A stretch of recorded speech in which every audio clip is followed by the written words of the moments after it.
প্রিয় নেটিজেন, আমি আজ অত্যন্ত মর্মাহত, ব্যথিত, বিক্ষিপ্ত হৃদয় নিয়ে আপনাদের সামনে হাজির হয়েছি।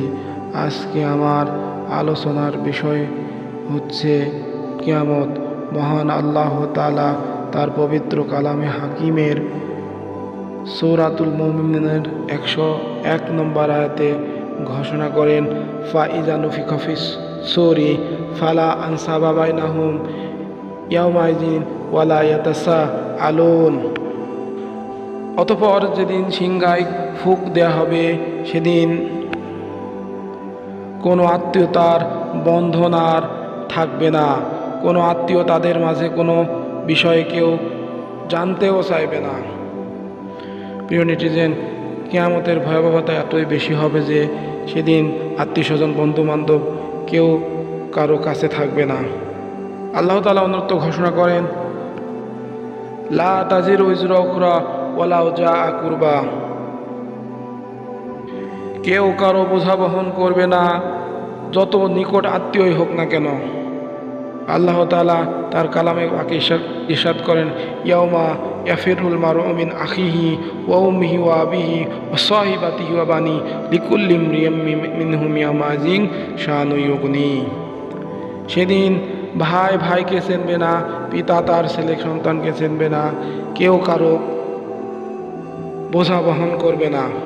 মহান আল্লাহ তাআলা পবিত্র কালামে হাকিমের সূরাতুল হজের প্রথম আয়াতে ঘোষণা করেন, ইয়া আইয়ুহান নাসুত্তাকু রাব্বাকুম ইন্না জালজালাতিস সাআতি শাইউন আযীম। হে মানব মণ্ডলী, তোমরা তোমাদের প্রতিপালককে ভয় করো।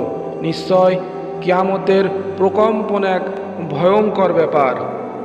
ইয়াউমা তারাউনাহা তাযহালু কুল্লু মুরদিআতি আম্মা আরদাত ওয়া তাদাউ কুল্লু জাতি হামলিন হামলাহা ওয়া তারান নাসা সুকারা ওয়া মা হুম বিসুকারা ওয়ালাকিন্না আযাবাল্লাহি শাদীদ।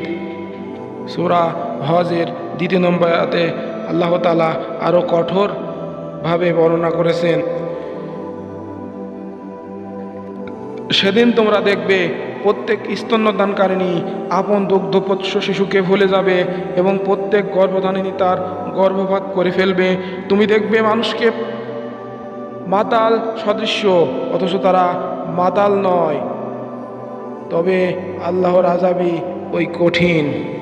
মহান আল্লাহ তাআলা তার পবিত্র কালামের অন্যত্র বলেন, আল-ইয়াওমা নাখতিমু আলা আফওয়াহিহিম ওয়া তুকাল্লিমুনা আইদিহিম ওয়া তাশহাদু আরজুলুহুম বিমা কানু ইয়াকসিবুন।